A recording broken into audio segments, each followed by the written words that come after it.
The woman dropped her coffee, stared at the magazine rack, and suddenly forgot where she was.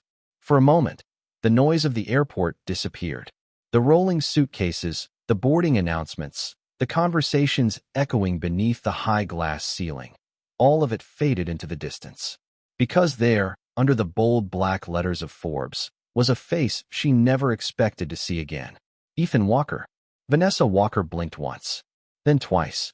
No. The word escaped her lips before she could stop it. That can't be him.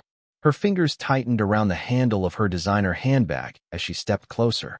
The magazine sat beneath fluorescent lights near Gate 22, surrounded by business journals and travel guides. But only one cover mattered. Ethan's photograph filled the page. He wasn't smiling. He wasn't posing. He simply stood inside what looked like an old garage, wearing a faded work shirt with rolled sleeves, his expression calm and steady. The headline stretched across the page beneath his name. America loved stories about overnight success. But something about this image felt different. Ethan didn't look like a billionaire. He didn't look like a celebrity. He looked exactly like the man Vanessa had once known. The same quiet eyes, the same stubborn jaw, the same expression he wore whenever life pushed him into a corner and he refused to complain about it. A boarding announcement crackled overhead. Vanessa didn't hear a word. Around her, travelers rushed toward their gates. A little boy dragged a stuffed bear across the polished floor. A businessman argued softly into a headset. Somewhere nearby, a barista called out a drink order. Yet Vanessa remained frozen in place. Because 8 years earlier, Ethan Walker had walked out of her life with almost nothing. And now his face was staring back at her from the cover of one of the most powerful magazines in America. Her chest tightened unexpectedly. Not from anger. Not even from jealousy. It was confusion. Deep, unsettling confusion. She remembered the last time she had seen him standing in a room they once called home. The silence. The disappointment. The exhaustion in his eyes. She remembered thinking he would never recover. She remembered believing she had made the practical choice. The smart choice. The necessary choice. Ethan had always been a dreamer. A builder. A man who could spend hours sketching ideas on scraps of paper while bills piled up on the kitchen counter. He saw possibilities where other people saw empty space. At first, she had loved that about him. Later, it terrified her. Dreams didn't pay mortgages. Ideas didn't guarantee security. And security was all Vanessa thought about after Sophie was born. Their daughter had changed everything. Or maybe she had simply revealed who they already were. Ethan believed character mattered more than status. Vanessa believed status protected the people you loved. Year after year, those two beliefs collided like storms moving across the same sky. Slowly, quietly, then all at once. A voice interrupted her thoughts. "Ma'am, are you buying that?" The cashier smiled politely from behind the counter. Vanessa glanced down and realized she was still staring at the magazine. She hesitated before reaching for it. The glossy cover felt heavier than it should have. She turned it over. Inside was a feature story spanning nearly 20 pages. Photographs, interviews, headlines, accomplishments.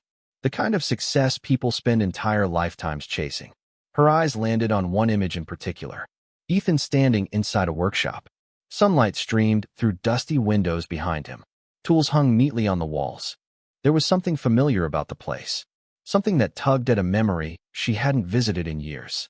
A memory she wasn't ready to face. Vanessa swallowed hard and closed the magazine. Across the terminal windows, rain tapped softly against the glass. Gray clouds drifted low across the afternoon sky. The airport suddenly felt colder than before. Somewhere deep inside, a question began to form. It was a question she couldn't ignore no matter how hard she tried. How had a man who lost everything become someone the entire country wanted to hear from? And more importantly, what had happened during the years no one was watching? As passengers continued moving around her, Vanessa stood completely still, holding the magazine against her chest. Because for the first time in a very long time, she realized she might not know Ethan Walker at all. The question followed Vanessa all the way to her gate. It lingered beside her as she sat near the terminal window, untouched coffee cooling in her hands. How had Ethan Walker become the man on that cover? The answer, she suspected, began on a day she had spent years trying to justify. 8 years earlier, rain had fallen over Cedar Ridge in slow gray sheets. The courthouse stood at the end of Main Street, its brick walls darkened by the weather and time. Inside, The air smelled faintly of old paper, polished wood, and tension. Ethan sat quietly at a table near the back of the room. He wore the only suit he still owned, a charcoal jacket that fit well enough but carried the wear of better years. Across from him sat Vanessa. Neither looked angry. That was what made it harder. Anger at least made noise. This felt like the silence that comes after something important has already broken. The judge reviewed documents while attorneys exchanged brief remarks. Numbers were discussed. Property was divided. Accounts were examined. Lives were reduced to paperwork and signatures. Ethan listened without interruption. His hands remained folded on the table. His expression never changed. Vanessa watched him several times, almost hoping for an argument. A protest. A plea. Something. But Ethan remained calm. The kind of calm that often appears when a person has already accepted a painful truth. Outside, thunder rolled somewhere beyond the courthouse windows. Inside, decisions became final. The house would go to Vanessa. The family vehicle would remain with Vanessa. Primary custody of Sophie would remain with Vanessa as well. Ethan's attorney leaned toward him once and quietly asked whether he wished to contest anything further. Ethan looked toward his daughter. 9-year-old Sophie sat beside a volunteer supervisor coloring quietly in a children's activity book. She had no idea that adults were making decisions she would remember for the rest of her life. Ethan's eyes softened. Then he simply shook his head. No. One word. Nothing more. The attorney looked surprised. Vanessa looked confused. Even the judge paused briefly before continuing. Because everyone expected people to fight for what they loved. Very few people understood that sometimes love looked different. Sometimes love looked like surrendering a battle to avoid creating a war. The proceedings ended shortly before noon. Chairs scraped against the floor. Files closed. Conversations resumed. Life moved forward. Yet Ethan remained seated for several moments after everyone else stood. He stared at the empty table in front of him as though trying to memorize the exact moment one chapter of his life ended. Then he rose and walked toward the hallway. Sophie spotted him immediately. "Dad." Her voice echoed through the corridor. Ethan smiled. A real smile this time. Small, tired, but genuine. She ran into his arms and wrapped both hands around his waist. For a few seconds neither of them spoke. The hallway noise faded behind them. "Are you leaving?" she asked quietly. Ethan knelt, so their eyes were level. "I am going to be somewhere else for a while." Her lower lip trembled. "Will you come back?" The question struck deeper than any legal decision ever could. Ethan glanced away for a moment. Then he looked directly into her eyes. "I will always come back for you." Sophie searched his face as if trying to determine whether promises could survive grown-up problems. Finally, she nodded. Ethan kissed her forehead gently. "You remember that, okay?" "Okay." Vanessa watched from several feet away. Something tightened in her chest, though she refused to name it. At the time she believed she was protecting her future, protecting her daughter, choosing stability over uncertainty. It sounded reasonable, responsible even. Yet as Ethan walked away carrying a single duffel bag over his shoulder, the scene felt less like a victory and more like the beginning of something none of them understood. Rain greeted him outside. He paused on the courthouse steps and pulled his jacket tighter against the wind. In his wallet sat just over $200. His savings were gone. His marriage was over. His daughter would no longer wake up beneath the same roof each morning. Most people would have called it rock bottom. Ethan simply looked toward the distant edge of town where old warehouses lined the railroad tracks. Then he took a slow breath and started walking. Because somewhere beyond the storm, hidden among abandoned buildings and forgotten dreams, an idea was already waiting for him. The warehouse district sat on the forgotten edge of Cedar Ridge, beyond the diners, churches, and tidy neighborhoods where most people spent their lives. Old railroad tracks cut through the area like faded scars, and abandoned buildings stood beneath weathered water towers that had not been painted in decades. Most people drove past without looking twice. Ethan Walker saw something different. 3 days after leaving the courthouse, he stood in front of a rusted metal garage tucked between a boarded-up machine shop and an empty storage yard. The sign above the entrance had long since fallen away. One of the windows was cracked. The roof sagged slightly near the back corner. Yet Ethan remained there for several minutes, studying the structure as if it held a secret only he could see. The owner, a retired welder named Frank Miller, unlocked the door and shook his head. "I should warn you," he said. "The place barely has power. Roof leaks when it rains. Heating works when it feels like it. Ethan stepped inside. Dust floated through thin shafts of afternoon sunlight. Old workbenches lined the walls. Forgotten tools hung from rusted hooks. The concrete floor was stained from years of labor. Most people would have seen a building reaching the end of its life. Ethan saw possibility. "How much?" he asked quietly. Frank raised an eyebrow. "You sure?" Ethan nodded. "How much?" An hour later, he handed over nearly all the money he had left. When the paperwork was finished, his wallet contained just over $20. Frank looked almost guilty. "You know, son, there are easier ways to start over." Ethan glanced around the empty garage. "I am not starting over." Frank frowned. Ethan offered a small smile. "I am starting forward." That first night was colder than he expected. The garage smelled faintly of motor oil, rainwater, and old wood. He spread a borrowed sleeping bag across a folding cot near the back office. Outside, freight trains groaned through the darkness every few hours, their distant whistles echoing across town. Sleep came slowly. Every time he closed his eyes, he saw Sophie. Her smile. Her questions. The promise he had made in the courthouse hallway. "I will always come back for you." The words settled heavily inside him. Because he knew something most people did not. Children listen more carefully than adults. Promises mattered, especially when life became difficult. Ethan sat up shortly after midnight. The garage remained silent except for the hum of a flickering fluorescent light overhead. He walked to an old workbench and opened a worn notebook. Pages filled with sketches stared back at him. Designs, mechanical systems, software concepts, ideas collected over years when everyone assumed he was simply fixing engines and paying bills. In truth, Ethan had always been studying, observing, learning, during lunch breaks, late nights, quiet weekends. While others watched television, he filled notebooks. While others complained, he built solutions in his head. Most of those ideas had never left the page. Life had always demanded attention elsewhere. Mortgage payments, school expenses, medical bills, family obligations. Dreams had waited patiently in the background. Now there was nothing left to distract him. He stared at one particular design for a long time.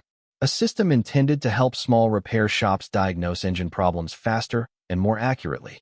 Not expensive, not flashy, simply useful. The kind of tool ordinary mechanics could actually afford. Ethan ran his fingers across the drawing. Then he picked up a pencil. The scratching sound echoed softly through the empty building. 1 hour passed. Then 2. Outside, rain tapped gently against the metal roof. Inside, a vision slowly began taking shape. By sunrise, the workbench was covered with fresh notes.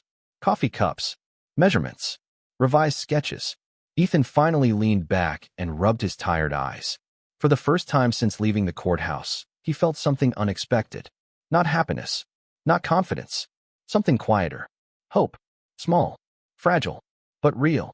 The weeks that followed tested that hope every single day. He took odd repair jobs to survive. Rebuilt transmissions. Repaired farm equipment. Fixed engines for anyone willing to pay. Every dollar mattered. Every gallon of gasoline mattered. Every meal mattered. Yet each night, after the work was done and the town fell asleep, the light inside the garage stayed on. People began noticing. A few locals laughed. Others shook their heads. Poor guy finally lost it. Someone joked at the diner. Spends all night drawing on scraps of paper. Another man chuckled. Dreams do not pay rent. Ethan never heard most of the comments. And even if he had, he probably would not have answered. Because while the town slept and doubted, something invisible was quietly beginning to grow inside that forgotten garage. Something that would demand more sacrifice than he could imagine. And before long, it would ask him a question far more difficult than losing money, losing comfort, or losing status. It would ask how much failure a man could endure before he stopped believing in himself. Winter arrived early that year, and with it came the kind of cold that seemed determined to test every promise Ethan Walker had ever made to himself. The old garage rattled whenever the wind swept across the railroad yard. Snow collected in the corners of the cracked windows, and some mornings Ethan woke to find a thin layer of frost clinging to the inside of the glass. The small space heater near his cot worked hard, but not hard enough. Most nights he slept in a heavy jacket beneath 2 blankets, listening to freight trains rumble through the darkness. Yet every morning, before sunrise touched Cedar Ridge, he was already on his feet. There was always another repair waiting, another customer needing help, another bill demanding attention. The garage survived month to month through determination more than profit. Some weeks the numbers barely worked. Some weeks they did not work at all. More than once, Ethan sat alone at his desk staring at unpaid invoices while calculating exactly how many days remained before he would have to make impossible choices. But every time doubt appeared, another image appeared beside it. Sophie, her smile, her trust, the promise. That promise had become a compass. It pointed him forward when logic suggested turning back. Saturday mornings became the brightest part of his week. Under the custody arrangement, Sophie spent several hours with him every other weekend. Those visits transformed the garage. What normally felt worn and quiet suddenly felt alive. Sophie would arrive carrying a backpack and endless curiosity. She loved asking questions about engines she did not understand. She loved organizing bolts into little containers. She loved sitting on an old stool while Ethan worked. "Why do cars break?" she asked one morning. Ethan smiled without looking up from the engine in front of him. "Because somebody has to remind mechanics they are needed." Sophie laughed. "That is not a real answer." "It is today." Her laughter filled the garage like sunlight. For a few hours, the hardships disappeared. The unfinished bills disappeared. The loneliness disappeared. The uncertainty disappeared. There was only a father and his daughter sharing time that never felt long enough. Then Sunday would come. Vanessa would arrive. Sophie would leave. And silence would settle over the building once again. One afternoon, several months later, Ethan attended Sophie's school science fair. The gymnasium buzzed with parents carrying cameras and paper programs. Children's projects lined long folding tables beneath bright fluorescent lights. Ethan stood near the back, proud and unnoticed, watching Sophie explain her display to a group of judges. She spoke confidently, smiled easily, looked happy. For a moment, relief washed over him. Then he noticed Vanessa standing across the room beside a tall man in an expensive suit. The man wore a luxury watch and carried himself with effortless confidence. They laughed together while speaking with other parents. Ethan recognized him immediately. Gregory Hart, a successful real estate developer from a neighboring county. The kind of man whose name appeared regularly in local business journals. Gregory shook hands with school administrators. Teachers greeted him warmly. People noticed him when he entered a room. Ethan looked down at his own work jacket, stained with grease from a transmission repair completed that morning. He quietly stepped farther into the crowd. Not because he felt ashamed, because he did not want Sophie caught between two worlds. Later that evening, after the science fair ended, Sophie sat beside him on a bench outside the school. Snow drifted gently through the parking lot lights. She held a blue participation ribbon and smiled proudly. "Did you see my presentation?" she asked. "Every second of it. Even the boring parts. Especially the boring parts." She giggled. Then her smile faded slightly. "Mom says Gregory might help pay for a private school next year." Ethan nodded. "That sounds like a wonderful opportunity." Sophie studied him carefully. Children often notice emotions adults believe they are hiding. "Does that make you sad?" Ethan looked toward the snowy parking lot for a moment. No, it was true. Sad was not the right word. The feeling was more complicated than that. It was the quiet ache of wanting to provide more while having very little to give. Sophie leaned her head against his shoulder. "I still like coming to the garage better." Ethan smiled. "That is because your standards are too low." She laughed again. But after she left that night, her words remained with him. He returned to the garage and stood alone beneath the dim overhead lights. Around him sat half-finished prototypes, notebooks filled with calculations, and ideas no one believed in. Outside, the town slept peacefully. Inside, exhaustion pressed heavily against him. For the first time in months, he wondered whether everyone else might be right. Whether dreams really were just expensive distractions. Whether the future he imagined existed only in his own stubborn imagination. Ethan lowered himself into a chair and stared at the latest version of his diagnostic system. The screen flickered softly in the darkness. It was unfinished, imperfect, unproven, yet something about it refused to let him quit. Then the computer emitted a sound he had never heard before. A small notification. A result. A pattern. Ethan sat forward immediately. His eyes narrowed. The room became very still. Because for the first time since beginning this impossible journey, The machine had just done something neither he nor anyone else expected. For several seconds, Ethan did not move. The notification remained on the screen, glowing softly in the darkness of the garage. Outside, the winter wind rattled against the metal siding.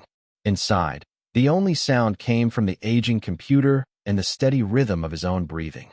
He leaned closer, then closer still. The diagnostic sequence had completed successfully. Not partially, not by accident. Completely. Ethan read through the results once. Then again. Then a third time. The system had identified a complex engine fault that normally required hours of manual inspection. It had done it in less than 4 minutes. His pulse quickened. Not because he believed he was suddenly successful. He knew better than that. One correct result did not change reality. One working test did not pay bills. One small victory did not erase years of struggle. But it proved something important. The idea worked.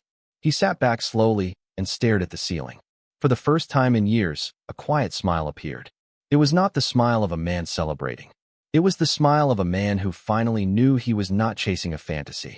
The following weeks became a blur of long days and longer nights. Ethan refined the system relentlessly. Every spare dollar went toward upgrades. Better software, better hardware, better testing. He repaired transmissions during the day and wrote code at night. Sleep became optional. Progress became everything. Yet progress carried its own challenges. Every improvement revealed new problems. Every breakthrough exposed new flaws. More than once, Ethan found himself erasing entire sections of work after discovering hidden errors. There were evenings when frustration nearly overwhelmed him. Moments when he stared at the screen and wondered if success was simply failure wearing a more patient disguise. During one particularly difficult night, he slammed a notebook shut and pushed away from the desk. The garage felt smaller than usual. The walls seemed closer. The future seemed farther away. He stepped outside. Snow covered the railroad yard in silence. Cedar Ridge slept peacefully beneath a blanket of white. Ethan looked toward the distant lights of town.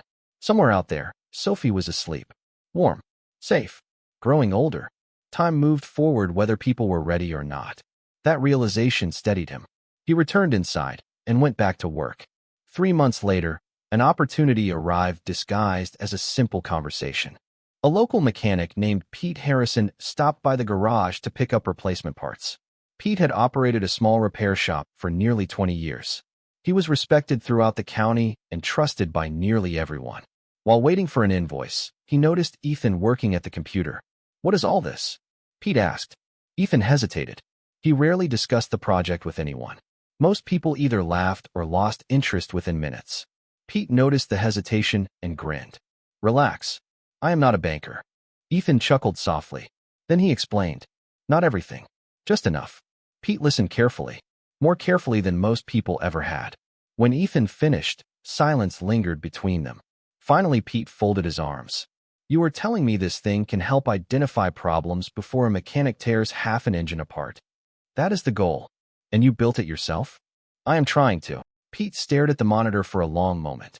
"Can it handle real customers?" Ethan answered honestly. "I do not know yet." Pete nodded once. Then he surprised him. "Let us find out." Ethan blinked. "What?" "Bring it to my shop Monday." Pete shrugged casually. "You need real tests." "I need faster diagnostics." Seems simple enough. Ethan almost laughed. Not because it was funny, because after years of rejection, he had forgotten what support sounded like. Monday arrived with gray skies and nervous anticipation. Pete's repair shop sat just outside town, near Highway 47. The building was larger than Ethan's garage and busier than he expected. Customers came and went throughout the day. Engines roared. Tools clattered. Work never stopped. Ethan spent the morning setting up the system. Every cable felt important. Every connection mattered. By noon, the first vehicle rolled into position. A pickup truck with an intermittent engine issue that had frustrated technicians for days. Several mechanics watched with folded arms. Some appeared curious. Others looked openly skeptical. Ethan understood. He would have felt the same way. The test began. Minutes passed. Data flowed across the screen. The room grew quieter. One mechanic stepped closer. Then another. Pete remained near the back, observing carefully. Ethan focused entirely on the monitor. Finally, the system produced a recommendation. Specific. Precise. Unexpected. One mechanic frowned. Another shook his head. No way. Yet after further inspection, the recommendation proved correct. The problem had been hiding exactly where the system predicted. A strange silence settled over the shop. Not dramatic, not explosive, just thoughtful. The kind of silence that appears when people witness something they cannot immediately explain. Pete slowly turned toward Ethan. There was no excitement in his expression, no celebration, just respect. And sometimes respect is worth more than applause. Because at that moment, something subtle began to shift. Not in the technology, not in the business, in the people. For the first time, someone other than Ethan Walker had started to believe. Belief is a quiet thing. It does not arrive with fireworks or headlines. It begins with one person choosing to trust what everyone else ignores. After that first successful test at Pete Harrison's repair shop, word spread slowly across Cedar Ridge. Not through advertisements, not through investors, through mechanics, through conversations over coffee, through grease-stained hands and honest recommendations. One shop became two became five. Soon Ethan found himself driving across neighboring counties, installing his diagnostic system in small garages that had spent years struggling to compete with larger operations. Most owners greeted him the same way, with skepticism first, curiosity second, respect later. Ethan never promised miracles. He never exaggerated results. If anything, he undersold what the software could do. Years of disappointment had taught him caution. Let the work speak. Let the results earn trust. It was slower that way, but it felt right. The old garage near the railroad tracks began changing. Additional workstations appeared. New computers replaced outdated equipment. Whiteboards filled with ideas covered the walls. The building remained humble, but energy flowed through it now. Purpose lived there. Even so, success brought challenges Ethan never expected. Demand increased faster than resources. Customers wanted updates. Mechanics requested new features. Shop owners called with questions at all hours. Problems arrived faster than solutions. More than once, Ethan found himself working until dawn only to begin again a few hours later. There were moments when exhaustion became its own kind of opponent. One evening, nearly 3 years after moving into the garage, Sophie arrived for a weekend visit and found him asleep at his desk. His head rested beside a stack of engineering notes. A cold cup of coffee sat nearby. The computer screen still glowed. Sophie quietly set her backpack down and looked around. The garage felt different now. Cleaner, brighter, busier. Yet one thing had not changed. Her father still worked harder than anyone she knew. She carefully draped a blanket over his shoulders. The movement woke him. Ethan blinked and looked up. What time is it? Sophie smiled. Too late. He rubbed his eyes. I fell asleep. I noticed. Her voice carried gentle amusement. Ethan glanced at the clock and sighed. I am sorry. For what? You came to visit and I was sleeping. Sophie sat beside him. At 13, she had grown taller. Older. More observant. Life had taught her to notice things adults often missed. Dad, she said softly, you always apologize for things that are not your fault. Ethan looked at her for a moment without speaking. The words settled somewhere deep inside him. Children have a way of telling the truth without realizing how powerful it is. Later that evening, they ordered pizza and ate at a folding table near the back of the garage. They laughed, talked, shared stories about school and life. For a few precious hours, business disappeared. Numbers disappeared. Pressure disappeared. Ethan became what he valued most. A father. Yet outside that peaceful moment, life continued moving. Vanessa and Gregory Hart became increasingly visible throughout Cedar Ridge. Gregory's real estate developments expanded.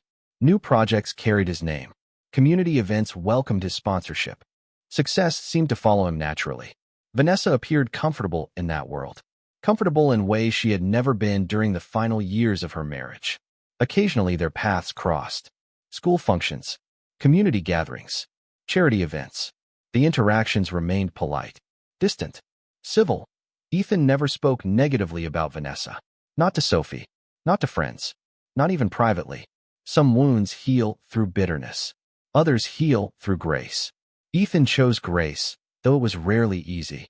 One spring afternoon, Gregory approached him after a school event. Parents gathered around baseball fields while children practiced nearby beneath clear blue skies. Gregory extended his hand confidently. I hear your software business is doing well.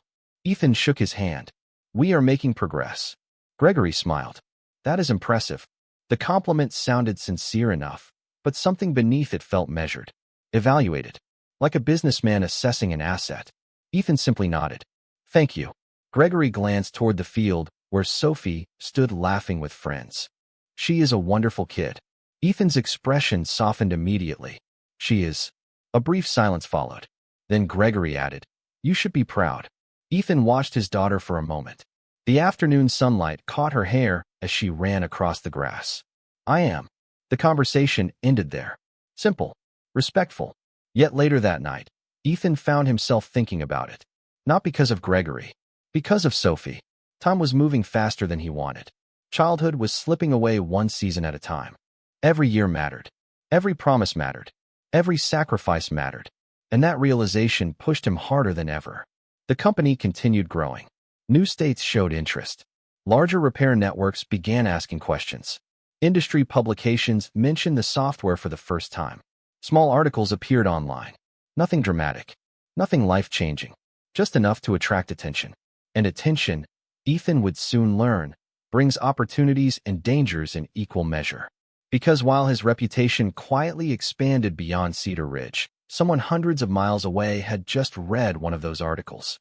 Someone whose career depended on finding stories hidden beneath the surface. Someone who had built a reputation by recognizing greatness long before the rest of the world noticed. Her name was Claire Bennett, and she had just become curious about a mechanic who still worked from a garage beside a forgotten railroad yard. Claire Bennett had built her career on a simple belief. The most important stories were usually hiding where nobody thought to look. That belief had taken her from struggling local newspapers to some of the most respected business publications in the country. While other reporters chased celebrity founders and billion-dollar announcements, Claire preferred questions. Questions often revealed more than headlines ever could. One quiet Tuesday morning in Chicago, she sat in her office reviewing industry reports when a small article caught her attention. The piece was only a few paragraphs long. It mentioned a rapidly growing diagnostic platform being adopted by independent repair networks across several states. Nothing extraordinary, at least not at first glance. But one sentence stood out.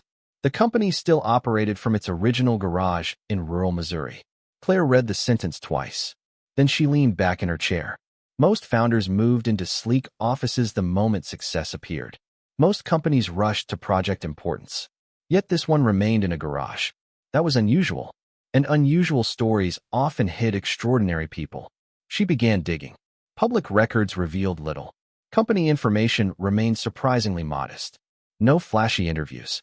No social media campaigns. No public speaking tours. No luxury headquarters. The deeper she searched, the stranger it became. Revenue growth suggested a company expanding far beyond its appearance. Yet the founder seemed almost invisible. Claire smiled. Invisible people interested her the most. 3 weeks later, a rental car rolled into Cedar Ridge beneath a pale spring sky. The town looked exactly like hundreds of others scattered across America. Quiet streets, family-owned businesses, church steeples rising above old neighborhoods. Nothing about it suggested the birthplace of a rapidly emerging technology company. Claire checked the address one more time before turning onto the old industrial road near the railroad tracks. What she found surprised her. The garage was real, not symbolic, not preserved as a marketing gimmick. Real. The same weathered building, the same aging exterior, the same railroad yard stretching into the distance. She parked and stepped outside. A freight train moved slowly across the horizon while sunlight reflected off rusted tracks. Inside the garage, activity hummed quietly. Several employees worked at desks. Others tested equipment. Whiteboards filled entire walls. The atmosphere felt focused rather than impressive, productive rather than polished. Claire noticed something else immediately. Nobody appeared interested in appearances. They cared about solving problems. She liked that. Ethan was in the back corner speaking with a technician when she first saw him. For a moment she wondered if she had the wrong person. He looked nothing like the founders she usually interviewed. No expensive watch. No designer clothes. No carefully crafted image. Just a man in a work shirt discussing technical issues with complete attention. He listened more than he spoke. When he finally approached her, his handshake was firm but unassuming. "Claire Bennett," she said. "Thank you for meeting with me." Ethan nodded politely. I appreciate you making the trip. Claire studied him carefully. Years of journalism had taught her to recognize performance. Most successful people perform success. Ethan did not. If anything, he seemed slightly uncomfortable being the center of attention. They sat near an old workbench that had clearly been there for years. During the interview, Claire asked about growth, competition, technology, expansion plans. Ethan answered every question thoughtfully. Yet whenever the conversation shifted toward personal achievements, he redirected attention elsewhere. To his team, to customers, to mechanics, to people who had helped along the way. After nearly an hour, Claire closed her notebook. You know, she said, most founders spend a great deal of time explaining how remarkable they are. Ethan laughed softly. Then I am probably disappointing you. Actually, Claire replied, it is refreshing. Silence settled comfortably between them. Outside, wind moved through the railroad yard. Somewhere in the building, tools clicked against metal. Claire glanced around the garage. Her eyes landed on a faded folding chair near the corner. The fabric had worn thin with age. Why keep that? She asked. Ethan followed her gaze. For a moment, something changed in his expression. Not sadness. Memory. That was the first chair I bought after moving in here. Claire waited. Ethan smiled faintly. I could not afford a better one. The answer lingered in the air. Simple. Honest. Human. Claire wrote something in her notebook. Not because of the chair itself. Because of what it represented. She had interviewed executives worth hundreds of millions of dollars. Most wanted to discuss success. Ethan seemed more interested in remembering where he started. That distinction mattered. As the afternoon ended, Claire thanked him and prepared to leave. Yet something continued pulling at her curiosity. She sensed missing chapters, hidden struggles, unspoken sacrifices. The story was larger than software, larger than business, larger than growth. It was the story of the man himself. Driving away from the garage, she glanced in the rearview mirror one last time. Ethan had already returned to work. No celebration, no self-congratulation, just quiet purpose. Claire smiled to herself. She had found what she came looking for. Not a company, a story. And over the following months, as she continued uncovering pieces of Ethan Walker's journey, she would begin writing an article unlike any she had ever written before. An article that would travel far beyond Cedar Ridge, far beyond Missouri, far beyond anything Ethan could imagine. But before the world learned his name, another person would see that story taking shape, and the reaction would leave her staring at a page she wished she had never opened. The article was never supposed to become a sensation. Claire Bennett intended it to be a thoughtful profile about perseverance, innovation, and the overlooked value of small-town entrepreneurship. Instead, the story spread faster than anyone expected. Industry leaders shared it. Business journals referenced it. Podcasts discussed it. Within weeks, people who had never heard of Cedar Ridge suddenly knew the name Ethan Walker. Yet the strangest part was that Ethan barely seemed to notice. While articles circulated across the country, he continued arriving at the garage before sunrise. He still answered customer emails personally. He still spent time improving software features. He still sat in the same worn folding chair whenever he reviewed new designs. Fame interested him far less than the work itself. But the world was beginning to pay attention whether he wanted it or not. One Friday morning, a publishing executive called Claire with unexpected news. The article had generated extraordinary engagement. Readers connected with it. Investors referenced it. Entrepreneurs quoted it. Editors wanted something larger, something more visible. Claire listened carefully as details were explained. When the call ended, she stared out her office window for several moments. Then she smiled.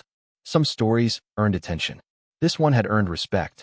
Several states away, Ethan stood inside the garage reviewing system performance reports when Sophie arrived unexpectedly after school. At 17, she looked remarkably different from the little girl who once organized bolts in plastic containers. She carried herself with confidence now. Yet whenever she stepped into the garage, something familiar returned. It still felt like home. You are working too much, she announced. Ethan laughed softly. That sounds familiar. Because I keep saying it. She set her backpack down and looked around. New employees moved between workstations. Expansion plans covered several whiteboards. The company had grown dramatically, yet the soul of the place remained unchanged. Sophie smiled. You know, most people would have moved into a giant office by now. Ethan shrugged. This place got me through difficult years. So now you are loyal to a building? Something like that. Sophie shook her head affectionately. Some things never changed. Yet beneath their easy conversation lingered something neither fully discussed. Time. Graduation was approaching. College decisions were nearing. Life was preparing to carry Sophie toward her own future. Ethan understood that better than anyone. Every year seemed to move faster than the one before it. That evening, after Sophie left, he remained alone inside the garage. Sunset painted long golden shadows across the floor. The railroad tracks glowed beneath fading light. Ethan sat quietly, reflecting on the years behind him. The failures, the sacrifices, the promises. Success had arrived gradually, almost invisibly. Yet the things he valued most had never changed. Character, family, purpose, grace. Sometimes the greatest victories happen so slowly that people only recognize them after they are complete. Across town, life looked very different for Vanessa. She had followed the article's success from a distance at first. Curiosity became attention. Attention became unease. She found herself reading interviews she never expected to open, watching discussions she never intended to watch. Again and again, she encountered the same descriptions. Humble, disciplined, respected, visionary. The words unsettled her, not because they felt false, because they felt true. One evening, she sat alone in the living room after Gregory had left for a business dinner. Rain tapped softly against the windows. The house felt unusually quiet. A tablet rested on her lap, displaying another feature about Ethan's company. There was a photograph accompanying the article. Ethan stood beside several employees. He looked older now, stronger somehow, not physically, internally, like a man who had survived storms without allowing them to harden his heart. Vanessa stared at the image longer than she intended. Memories surfaced unexpectedly. The courthouse, the garage, the years when money was scarce and uncertainty constant. The arguments, the fears, the choices. She had spent years convincing herself that everything had happened exactly as it needed to happen. Yet certainty felt less comfortable lately. A text message interrupted her thoughts. It was from Sophie. A simple photo. Ethan standing beside an old workbench while explaining something to a group of young engineering students visiting the company. Beneath the picture, Sophie had written only one sentence. "I am proud of him." Vanessa read the message twice. Then a third time. Something tightened in her chest. Because there are moments in life when a simple truth carries more weight than 1,000 arguments. Outside, rain continued falling. Inside, silence filled the room. Days later, the next phase of Claire's project quietly moved forward. Meetings were held. Editors reviewed drafts. Photographers selected images. Design teams prepared layouts. Very few people knew what was coming. Ethan certainly did not. Vanessa had no idea. Even Sophie remained unaware. Yet somewhere inside a publishing office hundreds of miles away, a final decision had just been made. And within days, a single image placed on the front of a magazine would bring the past and the present crashing into the same moment. The magazine appeared on newsstands across the country on a quiet Monday morning. Most people walked past it without realizing the story behind the cover. Some glanced at it while buying coffee. Others noticed it in airport terminals or bookstore displays. But in Cedar Ridge, the reaction felt different. Because people recognized the face immediately. There he was, Ethan Walker, standing inside the same garage where so many had once doubted him. The photograph was simple. No expensive suit. No luxury office. No attempt to look powerful. Just Ethan in a work shirt, sunlight pouring through the old windows behind him. The headline celebrated innovation and perseverance, but the image told a deeper story. It was the story of a man who never stopped building when life gave him every reason to quit. Ethan himself learned about the cover from an employee who carried a copy into the garage. The team erupted into applause. Some laughed. Others cheered. A few took photographs. Ethan looked genuinely surprised, then slightly embarrassed. "It is just a magazine," he said. The room laughed even harder, because everyone knew that was exactly the kind of thing he would say. Yet while celebration filled the garage, another scene unfolded several miles away. Vanessa stood inside an airport terminal waiting for a delayed flight. The magazine rack near her gate caught her attention. At first she thought she was imagining it. Then she stepped closer. The world seemed to narrow into a single image. Ethan, on the cover, not hidden inside an article. not mentioned in a business column. On the cover, for several moments, she simply stared. Around her, travelers moved through the terminal. Announcements echoed overhead. Rolling suitcases clicked across polished floors. Life continued normally for everyone else. But not for Vanessa. Because in that instant, she was forced to confront something she had spent years avoiding. Ethan had never been the man she thought he was. Or perhaps more accurately, she had never truly seen him. She remembered the courthouse, the garage, the years of uncertainty. She remembered measuring worth through security and success through appearances. She remembered believing she was choosing the stronger path. Yet the man on that cover had achieved something far greater than wealth. He had remained kind. He had remained steady. He had remained himself. And suddenly that realization felt heavier than any headline. Tears gathered unexpectedly in her eyes. Not because she wanted Ethan back. Not because she regretted every decision. Life was more complicated than that. The tears came because she finally understood what Sophie had understood long ago. Character matters. Quiet dignity matters. The people who keep going when nobody is watching often become the strongest people of all. A few days later, Sophie drove to the garage after classes ended. She carried a copy of the magazine tucked beneath her arm. The late afternoon sun cast long shadows across the railroad yard. Ethan stood outside speaking with several employees when he saw her arrive. She stepped out of the car smiling. Then she held up the magazine. "Well," she said, "I guess people finally figured out what I already knew." Ethan laughed softly. "And what is that?" Sophie walked toward him. "That my dad is kind of amazing." The employees quietly drifted away, sensing the moment belonged to them. Ethan looked at the cover for a second before setting it aside. Then he opened his arms. Sophie stepped forward and hugged him tightly. Not as a little girl this time. As a young woman. Strong. Confident. Proud. For a moment, neither of them spoke. They simply stood there beneath the golden light of the setting sun. The years of struggle. The sacrifices. The promises. The long nights in the garage. The doubts. The setbacks. Somehow all of it led here. Not to fame. Not to money. Not even to recognition. It led to this simple moment between a father and his daughter. Across the parking lot, another vehicle slowly pulled in. Vanessa stepped out. She hesitated when she saw them together. Ethan noticed her. Sophie noticed her. Silence settled gently over the scene. No anger remained.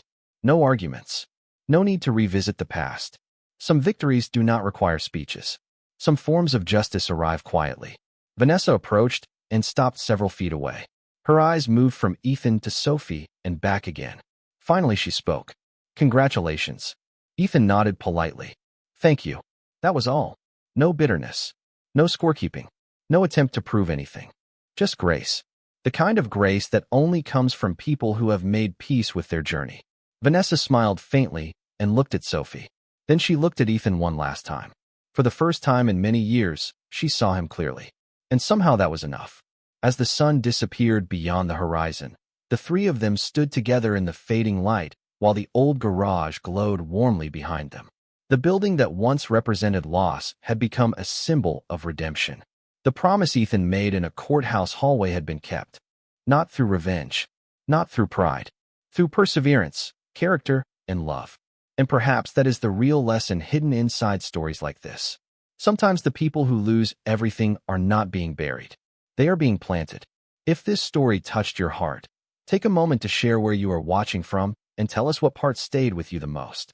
And if you believe that quiet strength, second chances, and dignity still matter in this world, we would be honored to have you join us for more stories that remind us what truly lasts.